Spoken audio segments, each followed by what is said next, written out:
So I bet the viewer would love to hear your perspective on this, because you were kind of highlighting it there as well.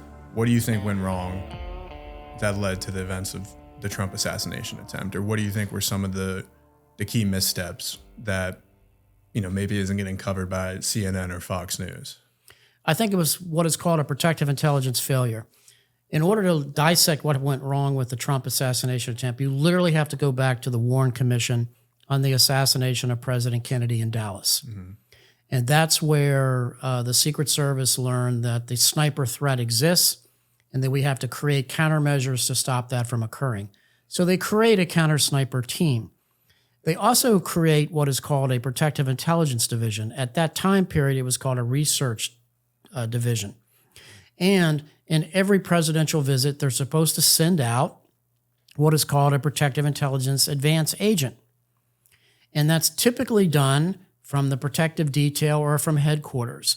But I think what you had unfold with the Trump assassination attempt is, again, when things start to domino, things domino very badly in this business. You had the event take place in Butler, Pennsylvania, the week before the Republican National Convention. So you have a tremendous amount of national assets devoted to that, to include a lot of Secret Service post standers, Secret Service Uniform Division, Secret Service Special Police officers that are assigned various duties. So you have resources devoted there.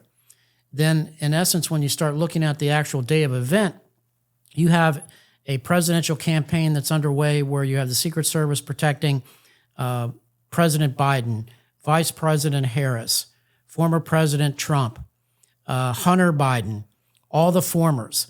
And traditionally what happens is that the formers, like Trump, don't get the same level of what is called PPD, Presidential Protection Division assets. Now, stop and think about that for a minute. From a threat assessment perspective, you could look at who was the highest rated threat protectee at that moment in time. One would argue, I would, that former President Trump was, and that he probably deserved as many assets and resources as President Biden had, was not afforded those. Was that because of resources, politics, operational decisions that were made that were just bad? But at the end of the day, when you start looking at that protective detail, you had a hodgepodge mixture of Secret Service agents from the Trump detail. Then you had additional Homeland Security investigators assigned to augment security. And then they work with the local authorities to try to augment the security that's in play. So at a basic level, you had human error. You had a lack of resources that were devoted in what is called pre-poster positions, meaning it's clear as a bell today.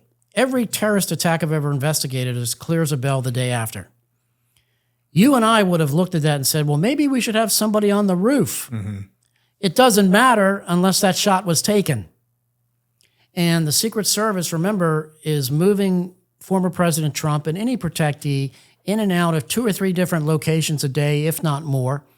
And so they at times are just flying by the seat of their pants, and they just don't have the resources. Now, one could certainly argue as to where the oversight was. And if anything, that would be the question if I was saddled to investigate that. Let's look at the advance plan 24 hours ahead of time. Let's look at the threat assessment 24 hours ahead of time. Where were the pre-posters assigned? Who dropped the ball from certain locations, such as that rooftop? And go from there. So I know how these things happen. I've seen them happen my entire life, and they usually boil down to a lack of resources and a lack of oversight and a lack of wherewithal to be able to look at it with fresh eyes to say, hey, this is just not right here. And let's deal with these kinds of vulnerabilities as they occur. So what you were just saying, you go in after the event and look at, where the ball was actually dropped. Do you think that is happening right now? Because I think a lot of people get worried about it. It seems like we moved on from that event so quickly, which in the moment, everyone felt like this is going to be, headline news for the next 6 months, all we're going to talk about. And with the way the world works and politics work, of course, the next week it's on to the next thing. But do you think that's happening right now in terms of just deep diving, what went wrong, who dropped the ball, and what changes need to be made? Or do you think that, we had the leader of the Secret Service resigned and we're all good, we can move on from this? I think that there is adequate investigation that's underway by the FBI. The FBI is a very slow, methodical, bureaucratic organization that's been saddled to investigate a JFK kind of moment. So every step in that investigation is going to be micromanaged by unit supervisors, supervisory special agents, and you're going to have an assistant U.S. attorney and Department of Justice also look at that. They are going to march at the beat of their own drummer. They could care less what the American public thinks of their timeline.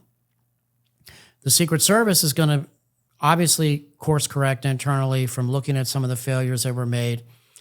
Also recognize that you got the Hill, like Senator Hawley and others that are looking at this very closely and holding them accountable for some of the balls that were dropped surrounding that. So I know one thing about the Secret Service from just studying tragedy that they've been saddled with over the years is they always course correct and do a better job as a result of that. I'm confident they will. But let's not lose sight too that, that's an extraordinarily difficult job. I've done protection. I've stood in hallways. You're traveling. You're tired. It's a campaign year. You can't get home for birthdays, holidays, children events. It's a very difficult job. And I think people don't understand that, how challenging that job is. I'm not defending what took place. I think there were horrific mistakes that were made. But I think the Secret Service will self-correct. I don't see any drastic changes until the presidential election. If Trump goes back into the White House, you'll see a shift in Secret Service leadership. I think you'll see a shift in Secret Service leadership if Vice President Harris is elected too. Those jobs are political, like most senior level positions inside the Beltway. And trust me, when I say this, I think they will fix whatever internal mistakes that they had, and they'll do a course correction and come out better for it.